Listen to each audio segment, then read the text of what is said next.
And we are live. Hey guys, Dave from Nerdarchy, for nerds, by nerds, hanging out with a couple of nerds. I got Nate the Nerdarch with me, and I believe you guys probably have an idea who this guy is, Matt Colville. Hello. And thanks for having me on, guys. Thanks for coming on. We really appreciate it. You know, you've written a couple books, you've designed a couple of video games. I believe you've also designed some board games. I used to work for a now obscure company called Last Unicorn Games. And we were bought by Wizards of the Coast, and then they fired us, and then a company called Decipher hired all of us. And in that process, I worked on the Dune collectible card game. I worked on 2 different editions of the Star Trek role-playing game, the Dune role-playing game, the Middle-earth role-playing game. And I also designed a miniature war game. It's actually a disc-based game from Fantasy Flight called Star Trek Red Alert. And that was actually worked on, I don't know if you guys are familiar. You might be, because you guys seem kind of old school. Have you guys read Knights of the Dinner Table? Yes, we are familiar. I designed the official Knights of the Dinner Table card game called Hack. You know what? I had a feeling that your list of credits was much longer, but you know, when I do a Google search, like the most recent stuff was coming up. Oh, sure. Yeah, I mean, like I literally have dozens of credits just from the late 90s, early 2000s, but it's all in tabletop business, and all that stuff is now long out of print. And so that's one of the things, there are many things I love about working in video games, but the fact that you only put out a game about once every 4 years is kind of ridiculous. Right? I mean, like, think of your favorite band and imagine if they only put out a record every 4 years. Then they would be Kate Bush. But, you know, it's kind of a pain in the butt. And also, there's no physical product. That's something I miss about being in the print industry, is we would go to Gen Con every year, and we would often have one of the games everyone was interested in getting, and we had huge stacks of it. So we could give it away and trade and get all sorts of cool stuff. But in this business, even though I know lots of people that work at other games, if a friend of mine's working on Mass Effect or Halo, and I'm like, hey, there's no way to trade exactly. And in fact, publishers are often incredibly stingy with giving away even like license keys and stuff like that. So there are many virtues to the old school tabletop business. So before we started this, I was listening to one of your older Twitch streams. Okay. When you were doing the Fandover game, you were putting that together. Oh yeah. And I kind of abandoned that, unfortunately, because I had planned on then, like, let's make a party, and then I'm going to show you how I would prep that adventure. But then a friend of mine said, hey, I'm going to run this for you. And I was like, oh, okay, well, then hands off. Then I won't read it.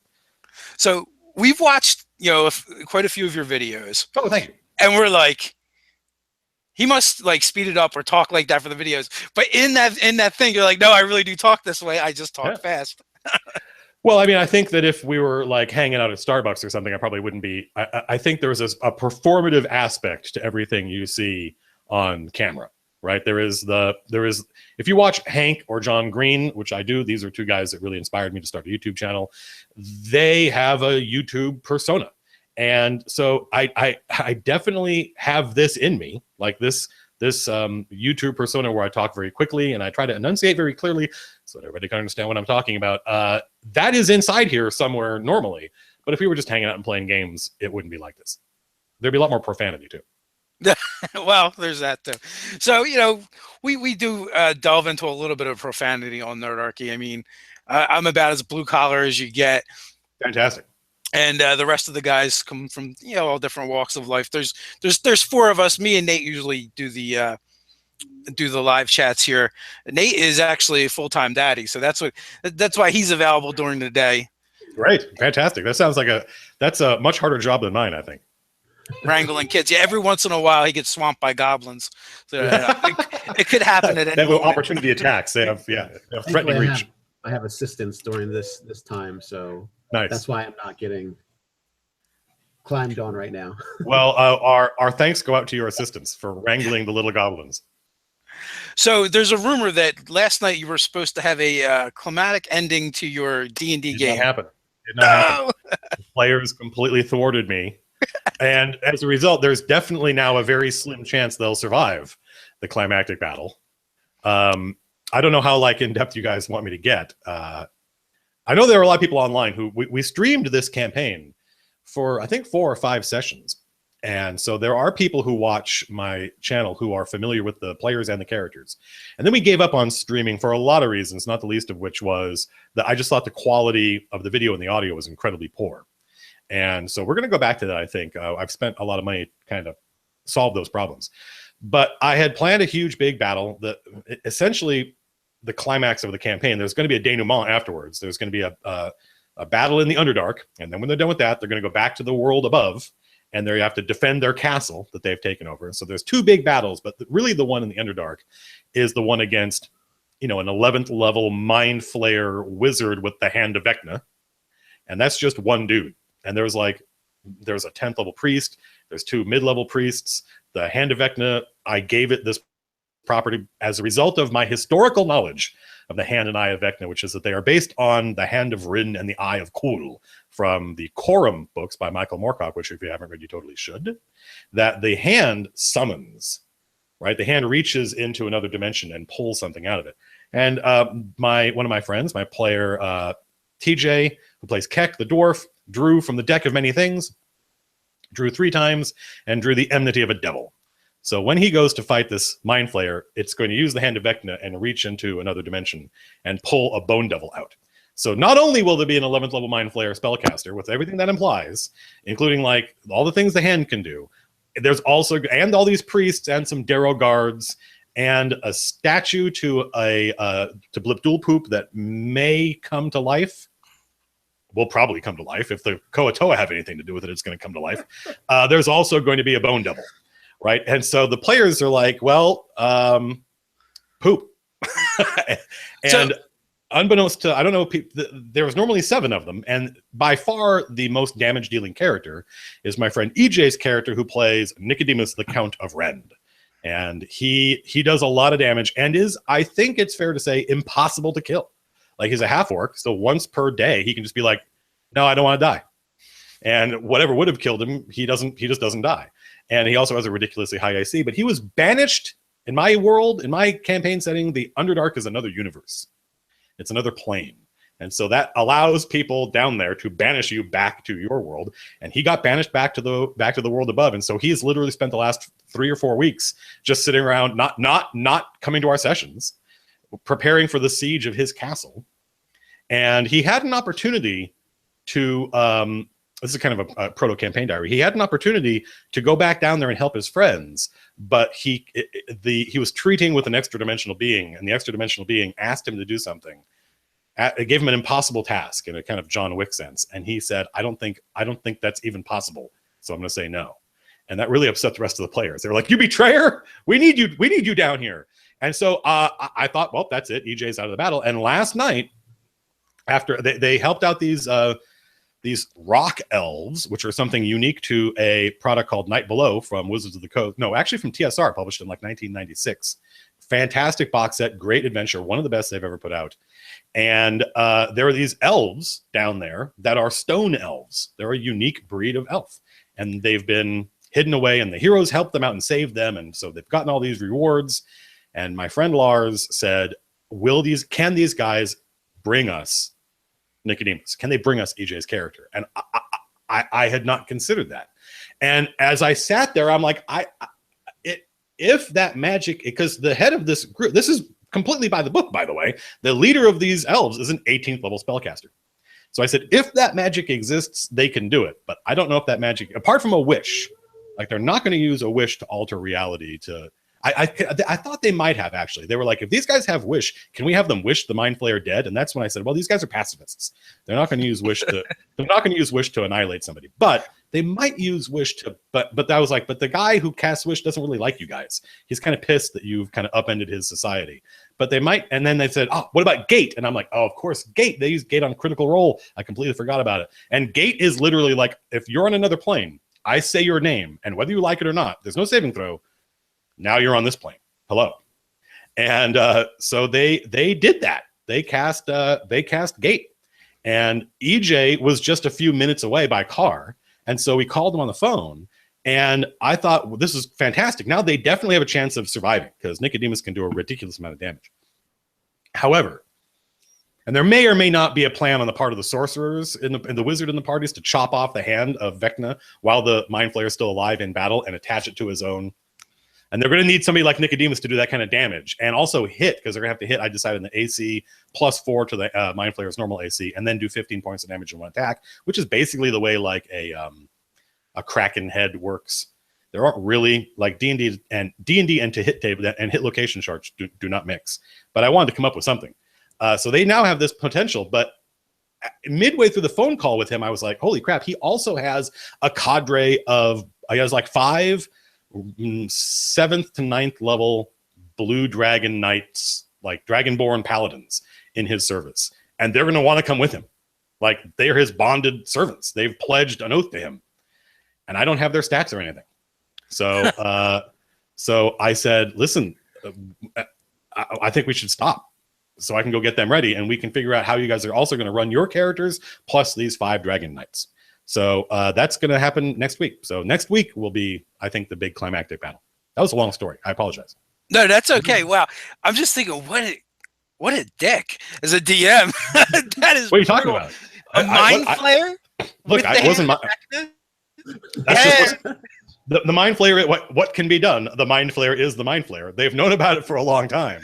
And they 11 have plenty of level opportunities. caster. That's brutal. I love it. Well, I know that they also recruited, like, one of the elves they saved is kind of in love with the druid that saved them, and so she said, "I'm coming with you." And she's an 11th level spellcaster, so that's no joke. And the players are all 7th level, so it's going to be tough. But they have known about it. They've seen the prophecy, which is this like tableau, like a Sistine Chapel type thing, that is the history of these elves, and it includes them. They're in there.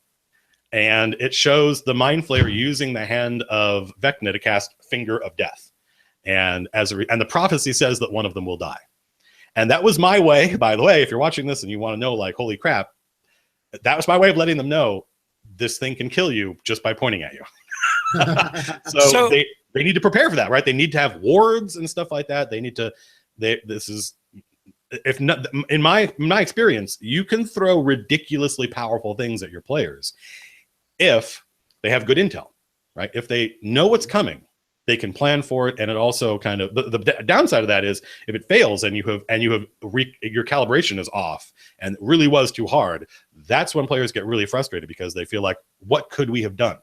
As if there's any ambiguity, like, well, shit, we didn't know what was behind this door when we opened it, then they don't think the battle was too hard. They think we didn't know enough. We didn't scout enough. It's on us. But if they have really good intel and they know what's in the other room and then they fail, then it's probably on the Dungeon Master. So there's a couple things going on here. One, the chat's going crazy because oh, really? Yeah, they're like, oh my god, someone that talks more than Dave. Well, I'm glad that people have tuned in. That makes me happy. I'm happy that there are viewers. They've been here since 8:30 this morning our time. Wow. Yeah, that's what we said. We can't believe it. Like, what are you guys doing? Yeah. And the I other talk thing, about D&D. D&D is fun. I have to agree there. The other thing I was thinking when you're like, well, they can't wish him dead. I'm like, well, what if they did wish him dead and then the hand brought him back as a lich or? Oh, that's not a bad idea. Yeah, that's the hand. Like, yeah, I think that's a great idea. Although he does have, well, I can't tell you. I mean, my players may watch this, so I got to be careful. But Yeah. But this Mind Flayer is like the Mind Flayer boss of this adventure. So Wish, I don't know what he can do about, but he already is well defended. Mhm. He's thought ahead. Let me put it that way. This dude has thought ahead. He doesn't know these guys are about to pop in, but he has thought ahead. So it'll be interesting to see what happens. That little bit about the banishment thing, I didn't understand when I watched your previous video. It was like, how did they get banished and get kicked out of the Underdark?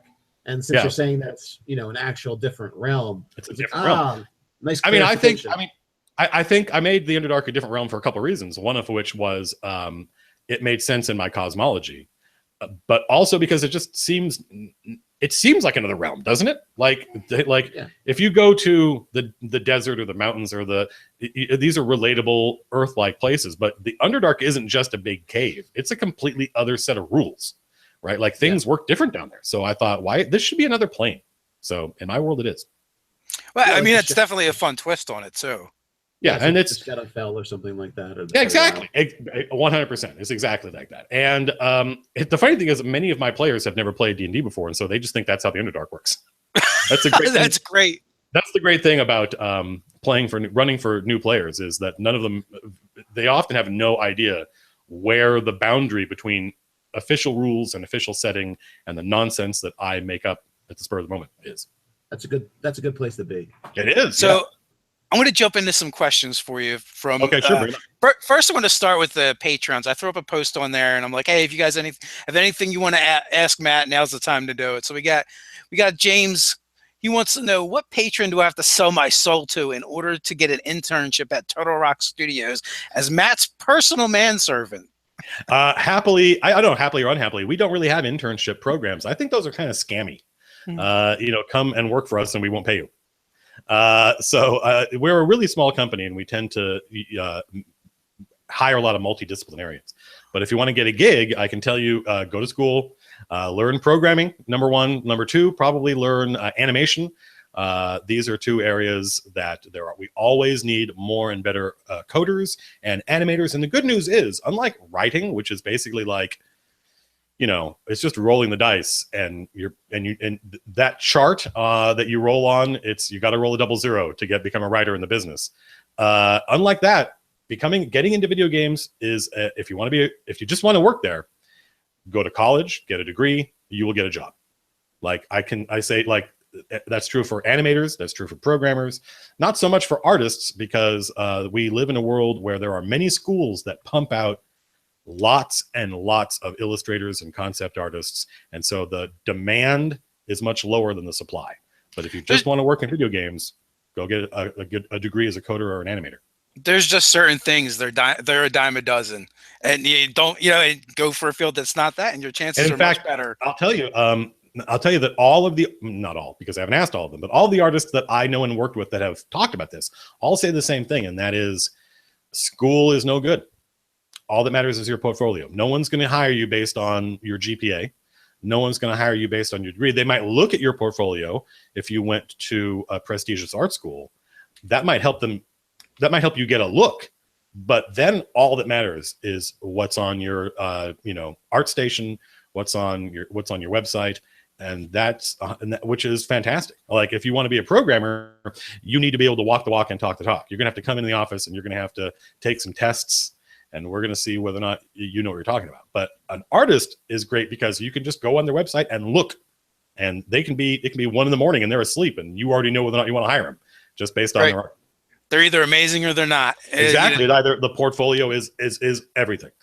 We just had an artist on yesterday morning, and she was fantastic. Oh, great. And it's exactly what you said. And that's exactly what we did. We spent part of the live stream just screen sharing her portfolio and having her tell us about it. I'm like, that's a great idea for the stream. That's fantastic. Oh, yeah, I mean, and even like, obviously, video games is a deeply collaborative business. But on that scale of collaboration, artists are one of those people that, like, even if this person is prickly, right, that's fine. Just leave them in a corner and let them draw. Right? Yeah. Right. Whereas your programmers and animators need to be able to really work together as a team, and have some degree of ability to interact and compromise and stuff like that. Well, that's awesome. Well, I hope that answers your question, James. We also have a David. I know you love movies. I do. Movies are one of my great passions. So if you could set a game in a movie universe, which one would you choose? Probably Dark Sun.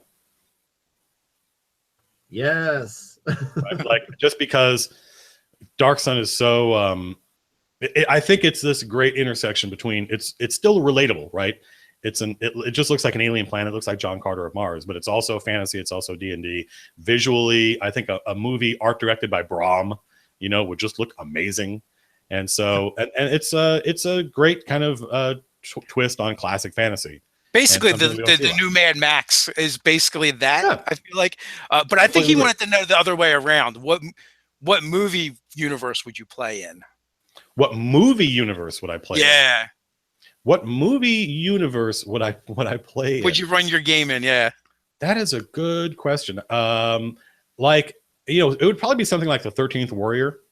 I think that, like, a low level, no magic game set in Scandinavia, set in somewhere like in the Danelands or something like that, would be kind of classic and a lot of fun. And there's a great, a fantastic unlimited supply of reference material, right? You could make it seem really authentic. And then I would just throw in, some minor fantasy items like, goblins and kobolds and stuff like that. Plus 13th Warrior is one of my favorite movies. So Yeah, or even like I love the Scandinavian trolls and stuff like that are amazing. Where they look more like D&D ogres than they do actual trolls. We got one from Australia too. Hello, Australia. Gareth from the 7D system wants to know about broadcasting games. You actually touched on this a little bit when you wanted to know if you're going back to it, what you thought of the setup, and do you feel like a 6th edition Dungeons and Dragons will be focused more on online gaming? And well, they tried that with 4th edition was designed from the ground up to be played with a virtual tabletop. And in fact, it's my personal conviction that you can't really understand 4th edition unless you understand it was intended to be played on a virtual tabletop. And that edition tanked. I think it actually sold relatively well in the scheme of like role-playing games, but not in the scheme of like compared to like 5th edition or 3rd edition. And so I'll be surprised if there is a 6th edition of D&D. I think they're pretty happy with the way. I mean, all it takes for a 6th edition, which is not really the question, but it's one I'm going to answer for right now. It's all it takes for a 6th edition of D&D to happen is the folks that are there now to leave, and a new bunch of people get hired, and those designers would want to make their own edition of the game. But I think that I think that streaming D&D as a spectator sport. I think D&D as a spectator sport is not that interesting, and that's one of the reasons we stopped streaming. However, even though I know lots of people watch it, so this is going to sound like blasphemy to some people because I know that Critical Role gets like 20 to 30,000 people watching it every week. We've probably got at least 100 sessions online. I feel the same way you do. I know they like it, so we do it. Yeah. However, I think there's a difference between D&D as a spectator sport and streaming D&D. A spectator sport is something you just watch passively, right? Like if I'm watching baseball at home, there's no way for me to interact with the players. However, the promise of streaming is the promise of interaction. All the best streamers are constantly interacting with their audience, and that promise, and it's the promise, not the reality, right? Because if you've got 30,000 people watching you, there's no way to interact with all of them, but all of them feel like something they say in that moment, the people streaming might key off of. I think that is definitely something that D&D can do, and that's something we're going to try. I think that if we get another stream off the ground, it will be interactive. The players and I will be aware of chat in one way or another and be able to interact with it in a curated way that makes our lives not more complex. That'd be great. I'm curious to see what that looks like. So we got like 2 more here, and then we're going to go to the actual live chat. So we got Peter. Hello, Peter. He wants to know when your next book's coming out. Wow, that's a good question. A Kickstarter for Stronghold Rules. Will it happen? Well, the Kickstarter for Stronghold Rules is in the near future. I've probably got another 2 or 3 weekends of work on my top secret project that I cannot talk about. And that takes up my weekend time. And then when that's done, it'll probably be another 2 or 3 weekends before the Stronghold Rules are finished being written, at which point I go to Kickstarter to get money for layout and art. And maybe print it, depending on how much we get. It'll probably be a stretch goal for, if we make this much money, we'll go to print. I know a bunch of artists, I know layout folks, but that stuff costs money. And I want, obviously, every time I talk about this, there are people who are like, I don't care about art or layout, I just want the text. Yeah. My answer is, but I care about it. I want it to look like a real professional product. And whether you know it or not, those of you who just want the text, presentation is part of design. The way something is presented to you is part of the design of it, and it will impact your reaction to it. And plus, it would be nice to have like sample strongholds, and that requires maps and illustrations and stuff like that. So the Stronghold Rules will be around, what is this? We're about to enter into April. I would say around the end of May, I would like to be able to get a Kickstarter going to get the Stronghold Rules printed, or at least a minimum a PDF, and then actual printed copies should be technologically possible. Go ahead. I suspect from my experience watching different Kickstarters, your Kickstarter is going to do very well. So you better start thinking about your stretch goals now. Well, I mean, I follow a lot of Kickstarters. I kickstart a lot of stuff. I believe in the Kickstarter ecology. I think that it is robust, and I think there is obviously an element of caveat emptor, right? Like you gotta know what you're getting into. But I think a lot of Kickstarters, we're getting into an era where people know the Kickstarter ecology and they game it, and it can be kind of exploitative, if you know what I'm talking about. Like there's that there's a term I think it's called FOMO, FOMO, fear of missing out. And that drives a lot of Kickstarter sales. It's like, I could have just waited for this to come out and paid $60 for it, but I Kickstarted it, and I was afraid I was going to miss out on something, and that caused me to pledge way above the actual value of the product. And so I read about this stuff all the time. I research this. I have friends that have done Kickstarters, and I always want to make sure that whatever I'm doing, the people on the other end feel like they are getting value for their time or money. And so we'll see how the Kickstarter goes. And that's a long way of saying there might not be that many stretch goals. It might just be, I want to do this with art. And actually, I'll tell you this, spoilers. My goal is that one of the stretch goals, I don't know if stretch goal is even the right term for it, but one of the pledge levels, that's a better way of saying it. One of the pledge levels will be, you send me a PC, a player character of roughly 7th level, and I will make a unique follower chart for them. That you roll on this chart, and it is unique to your character and that part of the world that they live in and the adventures they've had. And because I think that would be a lot of fun for me, and it would be, again, that feeling of value added for the person pledging.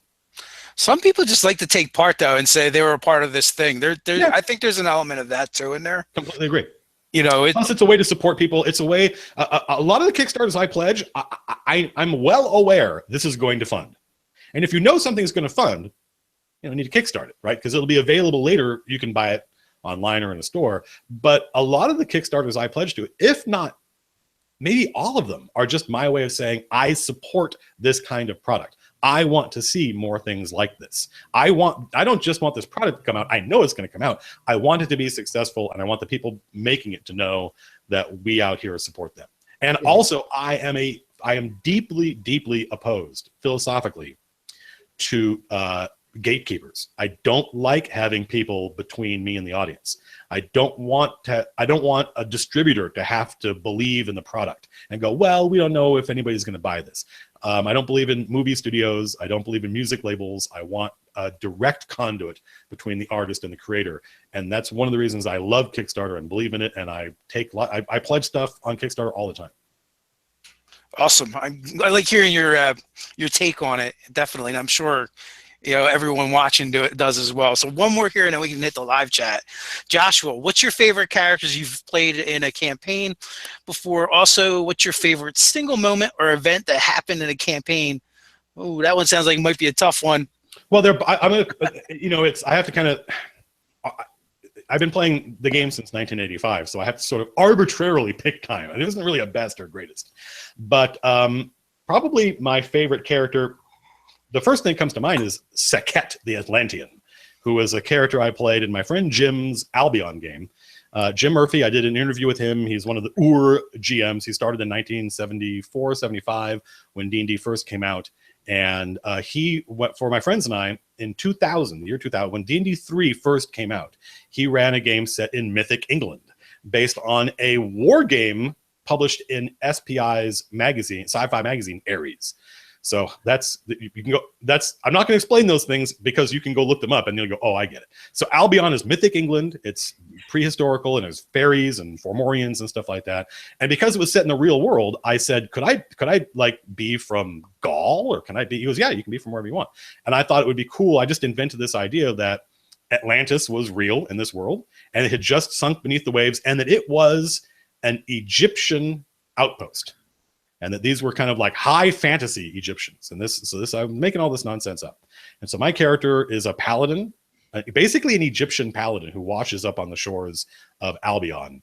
And I loved that character and I loved that campaign. And probably the one of the coolest moments was the session we had where there was no die rolling. It was all role playing because it's near the end of the campaign. And it was a negotiation between the humans and the elves that I brokered. And so it was me and my friend Jim playing one of the lords of the elves, just talking about how we were going to end this war. And it was awesome. And I have a blog that I wrote 17 years ago and recently found and posted online where you can see kind of the novelization of that negotiation. So that was easily like one of the most memorable D&D experiences I had. Awesome. Long answer. That's all right. I talk fast. That's the only. I say a lot, but at least I say it quickly. We're gamers. That's what happens. Yeah. You know, like people Tell me ask about your us, character. Yeah. Yeah, exactly. So I'm trying to see what they're talking about in the chat, but they're kind of talking to each other, and they wanted me to fix my camera. I had too much head space. They're definitely excited about the strongholds. Yeah, they can't wait to give you money. Oh, fantastic! I like money. Everybody loves money. That's why they call it money. The Stronghold video is going to be. I'm going to do. Obviously, I'll do a video for the Kickstarter lives or dies on the video you make for Kickstarter, and I'm going to have to make sure people understand that like the Stronghold rules represent a very specific style of play, and if that's not your cup of tea, you're not going to get a lot of value out of these rules. But it's going to be about building a keep or castle or wizard tower, and attracting followers of different kinds, and what those followers do. So we got the gamer here, and he's got a question. The gamer, he's got a question. Well, oh man, the chat's going crazy, and I totally lost this question. I know that feel, bro. Yeah. I do the same thing whenever I do a Twitch stream. I mean, I just want to respond to everybody, and as a result, I'm always like way behind the actual live chat. So basically, what he wants to know is, are we going to run the Tomb of Horrors? If I ran the Tomb of Horrors, I would run the 4th edition Tomb of Horrors, because it is an actual dungeon that you can run as opposed to just a way to kick your players in the nuts. Have you? I saw you talking about. I don't know if it happened yet or not. If you're going to be Twitch streaming the Tomb of Horrors like you did with Volo's Guide. I did. I already did. I Twitch streamed. In fact, oh no, I don't. I've mailed them out already. I bought 3 extra copies, and we did a giveaway, and those are all in the mail. And we went through and talked about the different adventures that are in there. And I personally, I think the stream was successful, but I think the Volo's stream was better because people want to know what monsters are in there, and they want me to talk about the monsters. But what adventures are in the tale. You can go look it up. So it was just me talking about the different adventures in Tales from the Yawning Portal and what kind of stuff was in there, and almost more the history of those adventures and my experiences with them, because I've played or run several of them. And we didn't get through all of them. We got through like 5 of the 7, I think. Is Collaborus, is that your world? Collaborus is a world that we created together on Twitch. Yeah, because Zach is asking if you would be interested in doing a second one. I think there's I think another Collaborus stream that in the future is I mean, we did Collaborus name because it was a collaborative. Somebody in the Twitch I said, what's the name of this world? At the end of it, I said, what's the name of this world? And they're like, it should be called Collaborus. I'm like, that is brilliant. That is brilliant, because it's collaborative stream. I did the Collaborus stream because I wanted to show people how easy it is to make a campaign setting. And I think it might have taken, I don't know, like between 4 and 6 hours. But that's because I was sitting there asking Twitch questions. What should this be called? What's over here? And curating the answers. I didn't just take the first answer I got. I took the answers that inspired me. And that meant it took 6 hours over the course of 4 streams. But if I had just made it up myself, it would have been an hour and a half. We would have had something very different, but the same amount of detail and information.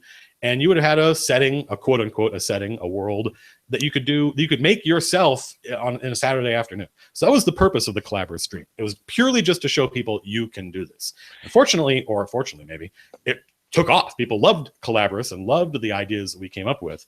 And so I feel like Collaborative is kind of an orphan right now, because I have my own campaign setting that I run in. I do not run in Collaborative. I've put 20 years of work into my campaign setting. And if I'm going to invest time in something, I want to invest time in the setting that I own and that I run.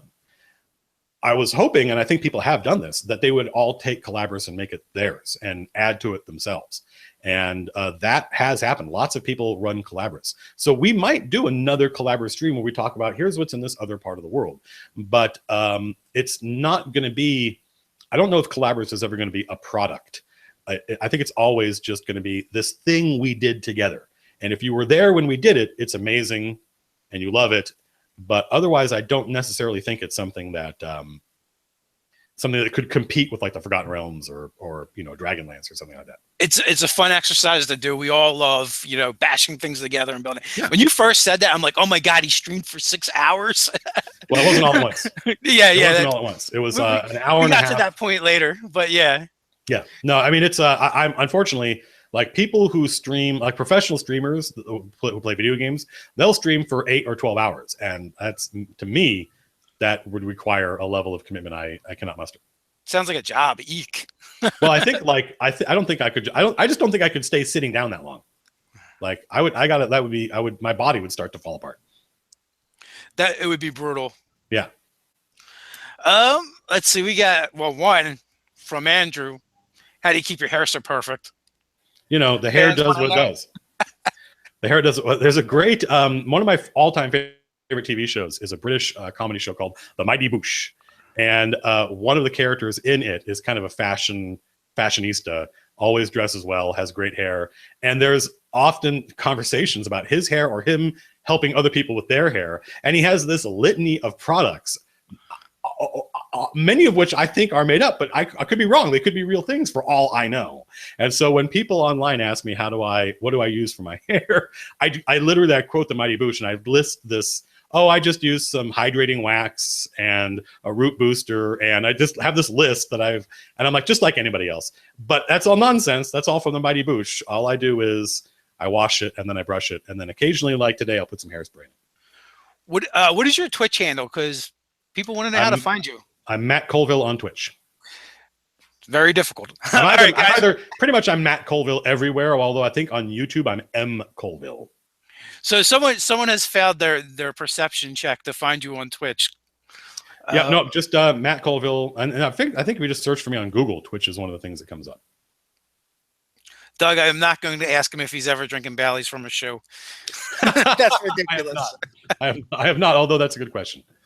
I'm gonna ask one from Garibay, Scott Garibay, which is one of our writers. I like the Cowboy Bebop. Is that Cowboy Bebop behind you? No, it's not. Is that Spike? Who is that? Oh, no, that's Trigun.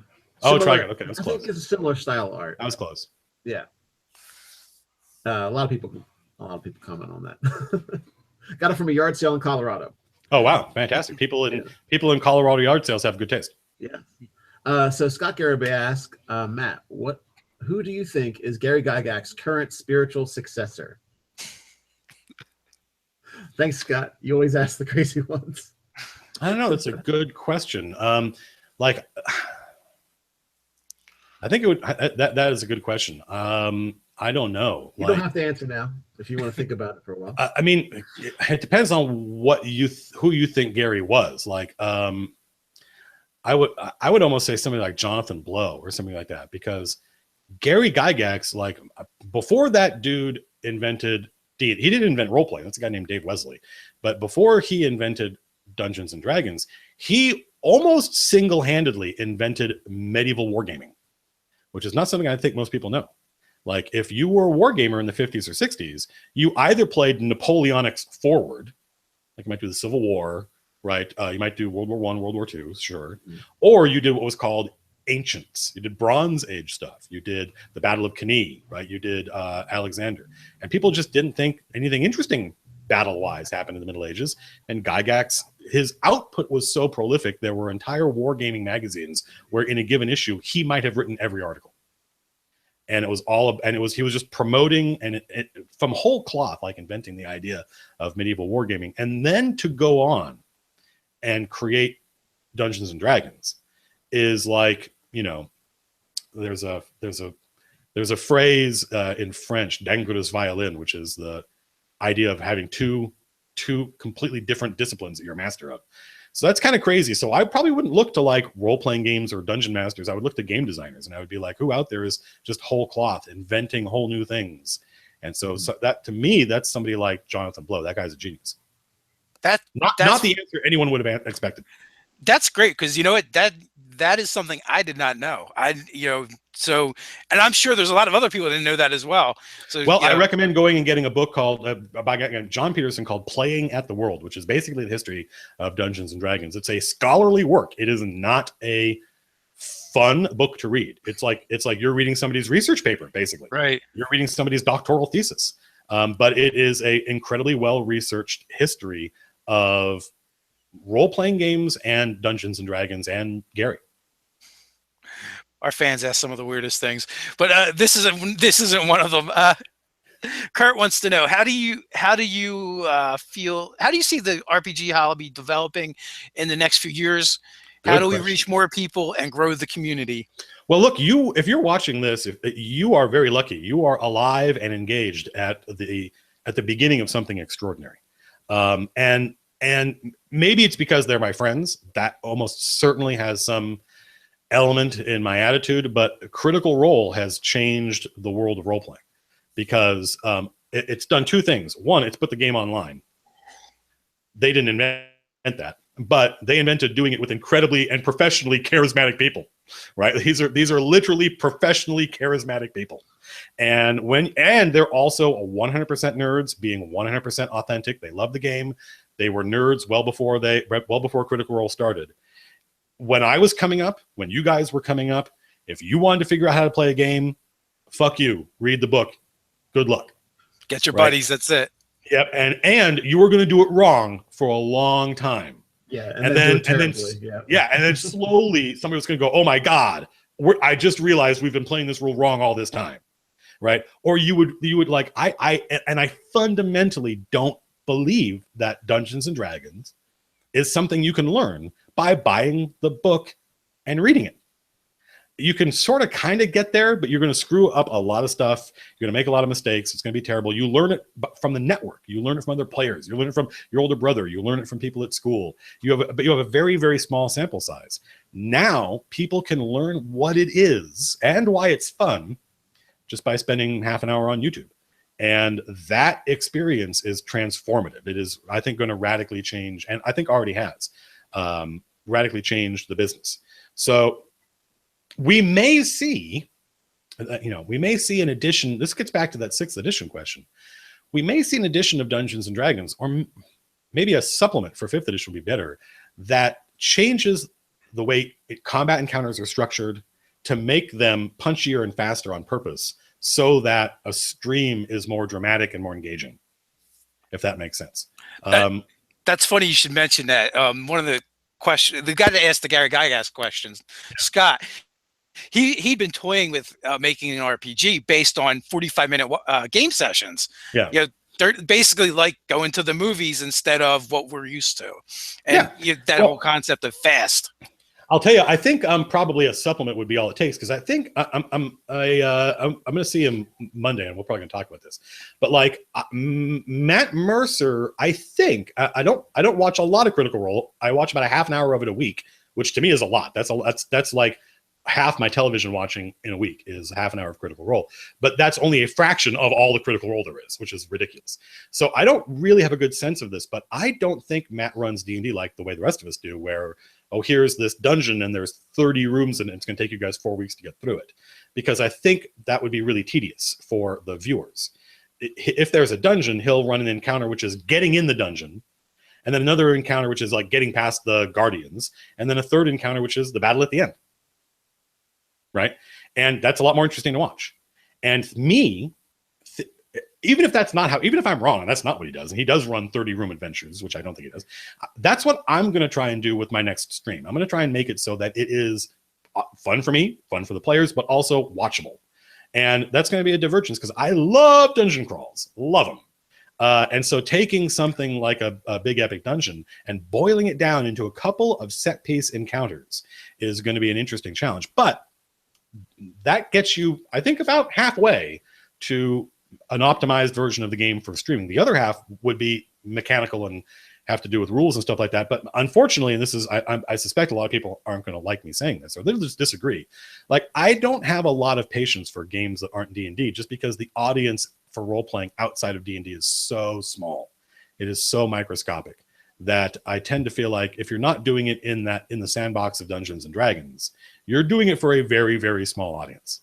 And so for me, what I want is I want to see people using D&D innovate, as opposed to going off into your own corner and inventing a brand new RPG from scratch, which, I mean, by all means, go and do it. I have done that.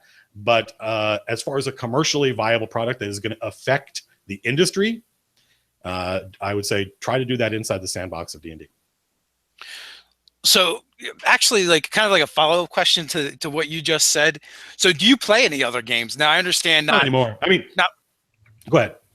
I understand not putting online. There's not as much of an Yeah. audience for it, but do you enjoy any other role-playing games? I guess. Man, if somebody came up to me and said, "Hey, I want to run the Fantasy Trip from 1980," I'd be like, "Sure, I'll play. I'll play whatever."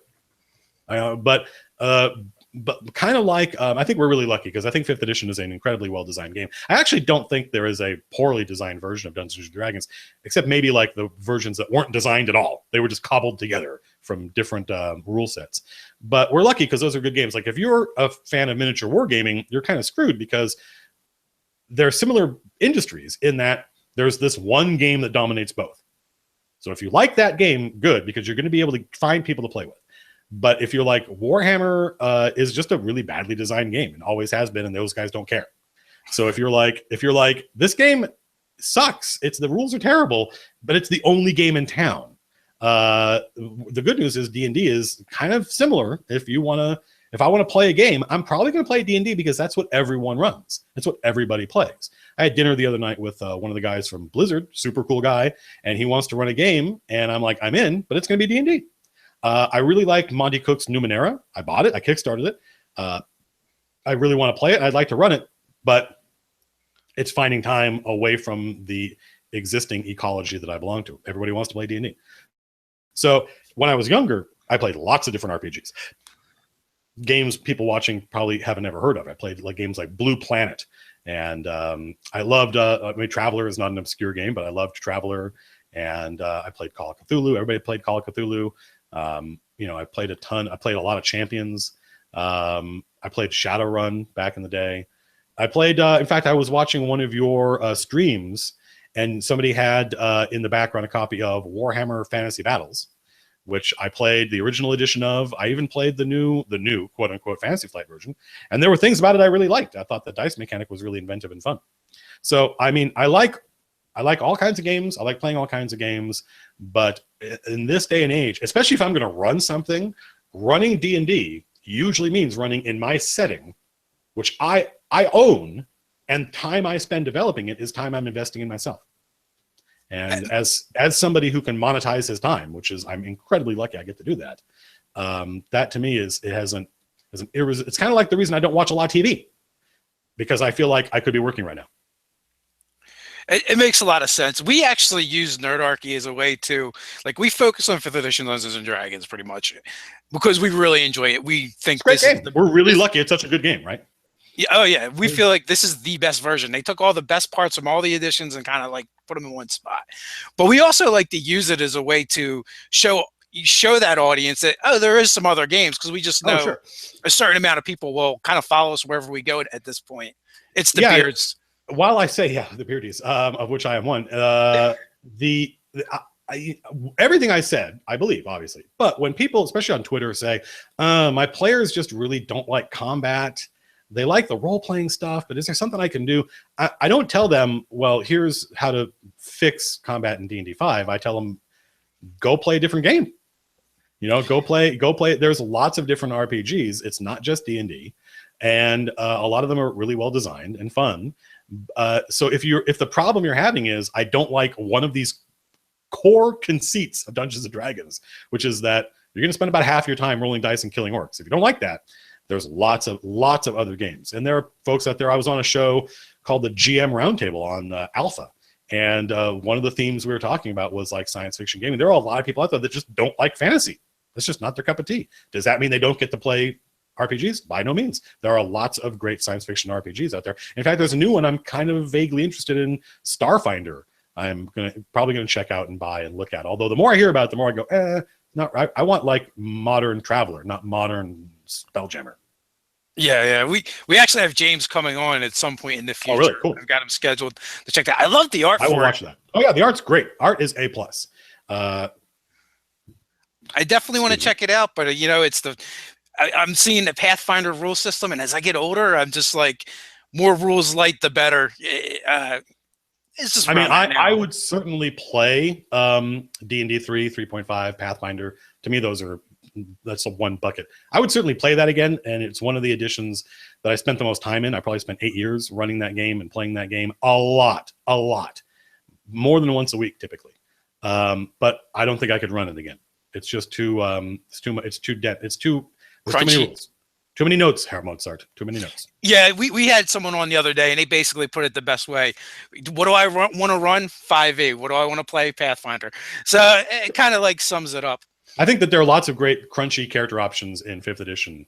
So, but I did enjoy playing 3rd edition. I would have no problem going back to it. I remember I tried to play Baldur's Gate. They remastered Baldur's Gate, and after about 30 seconds, I'm like, I cannot do second edition D&D again. I can't do it again. I don't care. Like, there was a time when these rules were really important to me, and now I don't care. So yeah, I love that game, but yeah, I wouldn't want to play it again. Well, I'll tell you, that's the failure of almost every D&D video game, is that the people making it, someone somewhere thinks that the thing people really want to do is care about, their saving throw versus petrification. And it's like, but no, surely D&D is about kicking down doors and killing orcs. It's not about whether I get +1 to this or +3. And so that notion of taking the mechanics of D&D and pushing them to the forefront and to show you how authentic your game is, I think is a mistake. Just pull all that stuff behind the scenes and let me just play a character that is an adventurer and a hero. The setting and the theme has got to be the juice. So we got another question here. I personally feel like this would have been a better question if we had a female guest on, but okay. Mike wants to know advice on getting more girls playing. My daughter plays, and I'd like to see more girls at the table. Wouldn't we all? Invite them. No more women, and show them the game, and show them Critical Role, which has a strong female contingent in it, and they will think it's awesome. I mean, I don't know. I think it's a complex question because it assumes that there is it assumes a lot. Like I would like to think that a lot of the women I work with want to play D&D and have played D&D with me. And so I think that it's just about I think there is definitely there's a bias in our culture. Like, women are taught at an early age that things like math is a boy thing.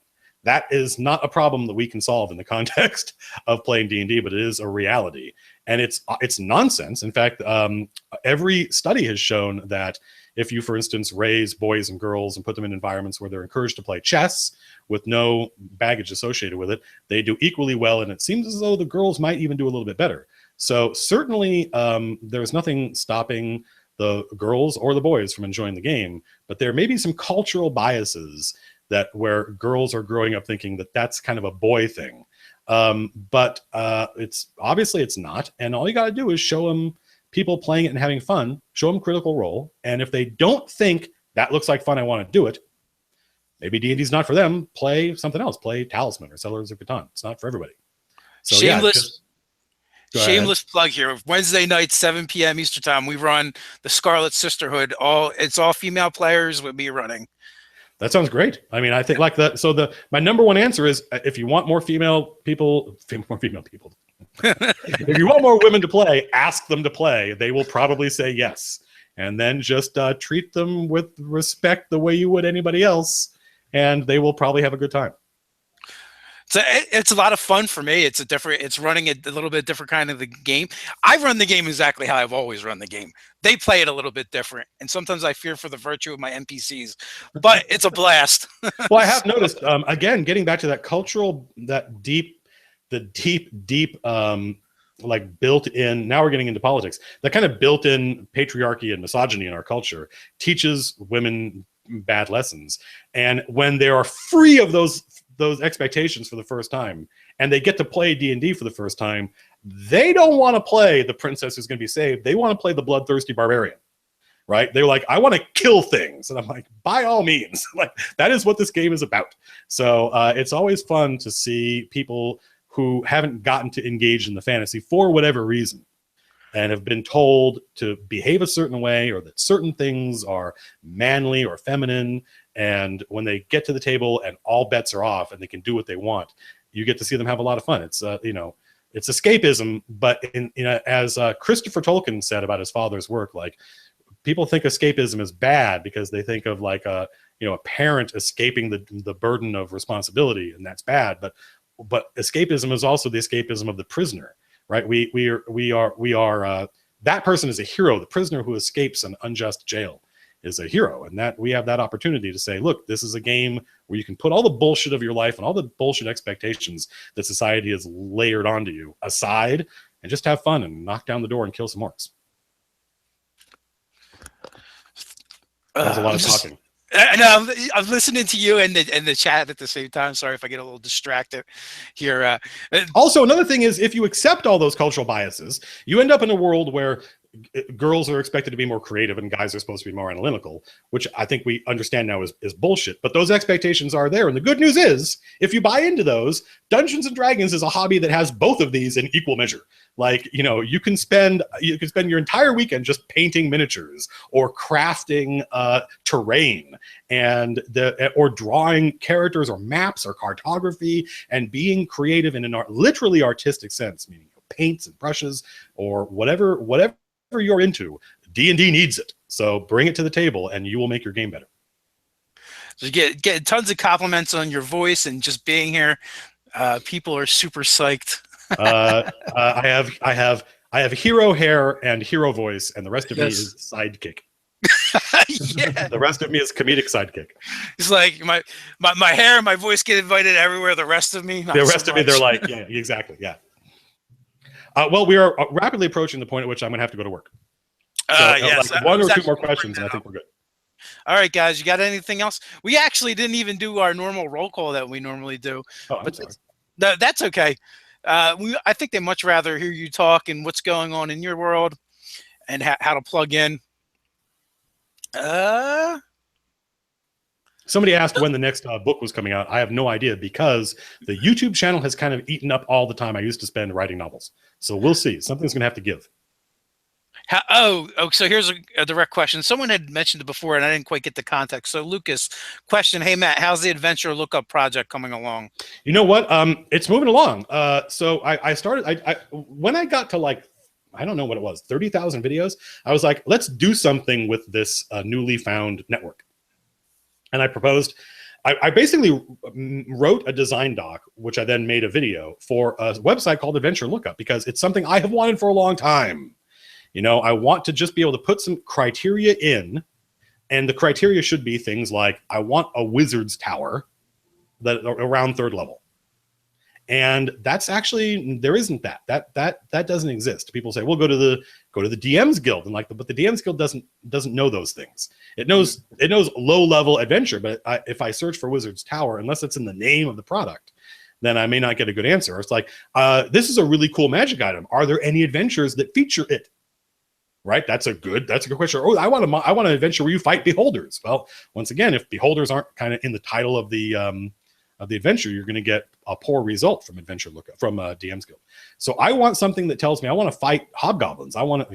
And I pitched this idea, and it got a ridiculous amount of attention. Somebody created a subreddit for it, and that subreddit became one of the trending subreddits of the day.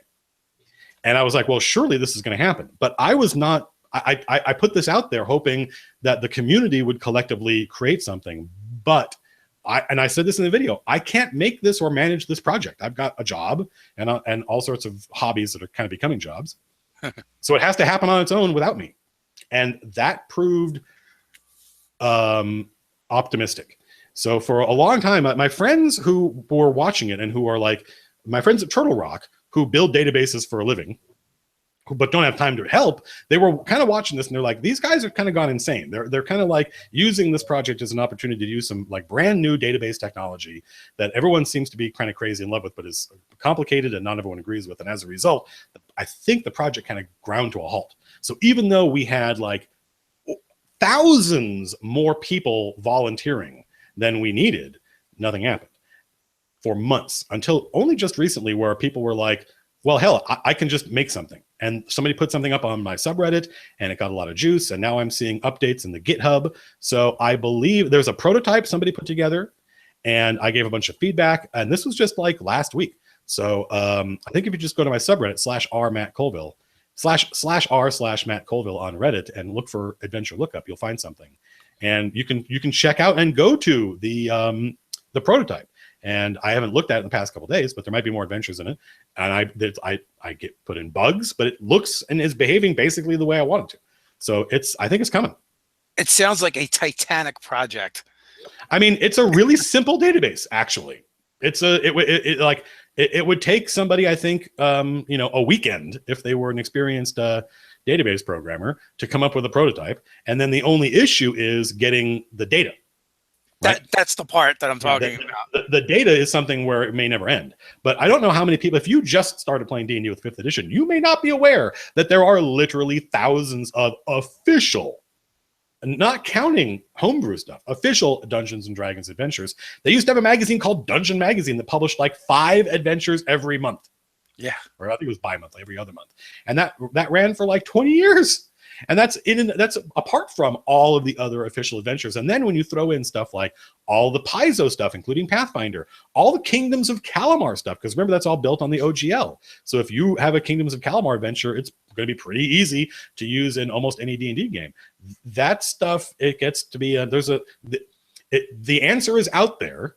The adventure you're looking for, somebody has already done. And it would be easier for you to fix the bits that you don't like than it would be to do the whole thing from scratch. And so if we can just get a good database we can look stuff up in, it's going to empower all dungeon masters, including me. It'll make my life easier. So I think Adventure Lookup is coming. I think it's going to work. Awesome. There was one thing I was looking for, and I was so upset I couldn't find it the other day. I just want a database random encounter table that does not create fair and balanced encounters. I want random. According to, they're in the forest. What's in the forest? Yeah. And everything I found is like, what level are they? How many are there? Well, I mean, presumably you could just tell them, you could tell that tool that your 3rd level characters are 6th level. And it will, or 9th level, and it will return unbalanced encounters. But yeah, I like that notion of, I think this is something lost. It's something you're going to see in the Stronghold rules, where you get that percentile chart, and higher is nastier. It's not all just different answers of roughly the same level. If you roll 00, a lot of those advanced Dungeons and Dragons charts, if you roll in the 30s or 40s, you get the kind of bland result. But if you roll 1 or 2, you get a poor result, regardless of what it is. But if you roll 99 or 100, something extraordinary happens. And I think that is that attitude is largely gone by the wayside. I think mostly now we expect the chart to be roughly balanced. 3rd edition killed it. Yeah, that's what I want. I want random encounter tables that are just that random. You want that 99 or 100 where there's like a beholder floating through the forest. Right. It's not because you're 3rd level. It's because you're in the forest and that's what lives there.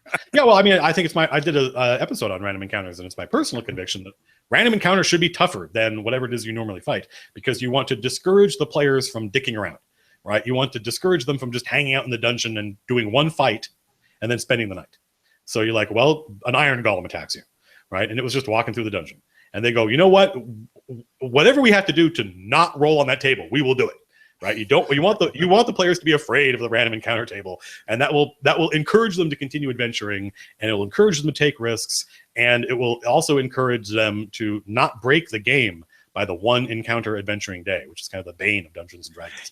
Yeah, like when I remember gaming as a kid and you did a hex crawl, it was like the worst thing you could do. Yeah. I know the West Marches ran a game based off of that, but you never wanted to do that because that's where the worst things were. You're going to roll random, you never knew what you're going to get. Getting back from the dungeon was hard. And that was back when you could get lost. That was something that could happen. You could get lost in the forest. And because otherwise, if you don't make getting around, and this we're talking about, I would say low levels. You're talking about like 1st to 6th level. If you don't make getting around dangerous, players don't take risks. They explore one room of the dungeon, then they want to go back to town, and then they'll come back and explore the next room. The 5-minute workday. Yeah, and that's not fun. And I will tell you that your players, they know it's not fun. They don't like the player. Most of my players, they're always like, we knew we were getting away with something, right? They don't like that feeling of. They're going to do whatever is optimal because they're players and it's a game, but they also want that feeling of danger and risk. They don't want that feeling of like, well, we've broken the game by doing what's logical. Yeah, you want to do that, play World of Warcraft and grind on rabbits. So, but I'm going to let you go. I know you have to get to work. I appreciate it. Thank you. We appreciate you coming and hanging out with us. I know the fans do. Hey, Nate, are you watching the numbers over there? How many people have we had in this chat? We've been up to like 512, 515. Wow, not bad. Yeah, well, that's like, it's like a Friday morning. That's pretty good. It's 5 times our normal numbers, so nice. Holy crap. Well, I want to thank everybody for tuning in and thank a bunch of really good questions. I thought that the questions were great and gave me an opportunity to kind of talk about stuff we don't normally talk about. So, with that, we're going to wrap things up, guys. Until next time, stay nerdy. Thanks again, Matt. Oh, I can't turn it off. Nate has the power today. Yeah. Thanks again, Matt. Thanks very much for having me on, guys. I really liked it.